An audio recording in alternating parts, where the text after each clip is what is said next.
የቅዱስ ላሊበላ ገዳም ዓለም አቀፍ ቅርስ አስተዳደር ጽሕፈት ቤት በታሪክና ስም ማጥፋት ላይ የተሰነዘሩ ድርጊቶችን በጽኑ አውግዟል።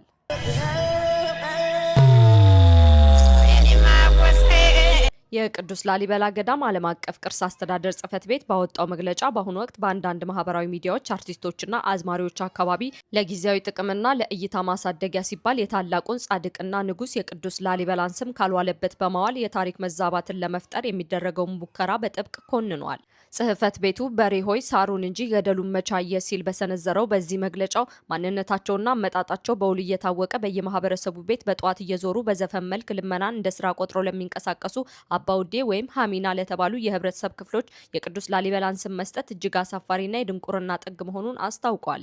የቅዱስ ላሊበላ ገዳም ዓለም አቀፍ ቅርስ አስተዳደር ጽሕፈት ቤት ሊመሰረት ይገባል ባለው ዋና ነጥብ ላይ እንዳስገነዘበው እነዚህ የህብረተሰብ ክፍሎች በቅዱስ ላሊበላ ከተማም ሆነ በዙሪያው ባሉ አካባቢዎች በምንም መልኩ የማይታወቁ በታሪክም ሆነ በጂኦግራፊያዊ መገኛቸው ከአካባቢው ማህበረሰብ ጋር ምንም አይነት ቁርኝት የሌላቸው ናቸው ብለዋል። በመሆኑም በልመና ባህል ውስጥ የሚታዩትን የእነዚህን ወገኖች በገናናው ንጉሥ ስም መሰየም የዓላማና የይዘት መደበላለቅን የሚፈጥር ከባድ የታሪክ ፍልሰት መሆኑን ጽሕፈት ቤቱ በምሬት ገልጿል። ይህንን መሰል ስም ማጥፋት በሕግም ጭምር የሚያስጠይቅ ከባድ ወንጀል መሆኑን የጠቀሰው የቅዱስ ላሊበላ ገዳም ዓለም አቀፍ ቅርስ አስተዳደር ጽሕፈት ቤት እነዚህ አካላት በአስቸኳይ ከድርጊታቸው እንዲቆጠቡና ላጠፉት ጥፋት በማንኛውም ሚዲያ ቀርበው ይቅርታ እንዲጠይቁ በጥብቅ አሳስበዋል። የቅዱስ ላሊበላ ገዳም ዓለም አቀፍ ቅርስ አስተዳደር ጽሕፈት ቤት በመግለጫው የሕዝቡን እውነተኛ ማንነትና እሴት በሚከተሉት ሁለት መሰረታዊ ነጥቦች ላይ አስቀምጧል። የቅዱስ ላሊበላ ሕዝብ ልመናን ፍጹም የሚጸየፍ በራሱ ላብና ጥረት መኖርን እንደ ትልቅ ክብር የሚቆጥርና በስራ ብቻ የሚያምን ኩሩ ማህበረሰብ ነው ያለው መግለጫው ከተለያዩ የሀገሪቱ ክፍሎች የመጡ አቅመ ደካሞችና ችግረኞች በአካባቢ ቢገኙም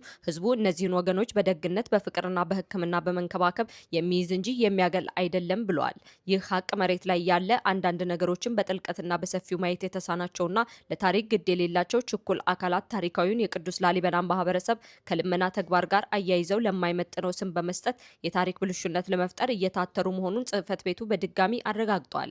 የሀገር ቅርስና የታሪክ አሻራ የሆነውና የጻድቁን ንጉሥ ስም በማህበራዊ ሚዲያ ማጠልሸት የማህበረሰብን ክብር የሚነካ ከመሆኑም በላይ በህግ አግባብ በስም ማጥፋት ወንጀል እንደሚያስጠይቅ የቅዱስ ላሊበላ ገዳም ዓለም አቀፍ ቅርስ አስተዳደር ጽሕፈት ቤት በግልጽ አስታውቋል። በመሆኑም በማወቅም ሆነ ባለማወቅ ይህንን ታሪካዊ ስህተት በመፈጸም በማህበረሰቡ ላይ ማዕበል ያስነሱ ስም ያጠለሹና ያዋረዱ አካላት በሙሉ የፈጸሙትን ስህተት በአደባባይ አምነው በመቀበል በአስቸኳይ ይፋዊ የይቅርታ ጥያቄ እንዲያቀርቡ ጽሕፈት ቤቱ በጥብቅ ጠይቋል።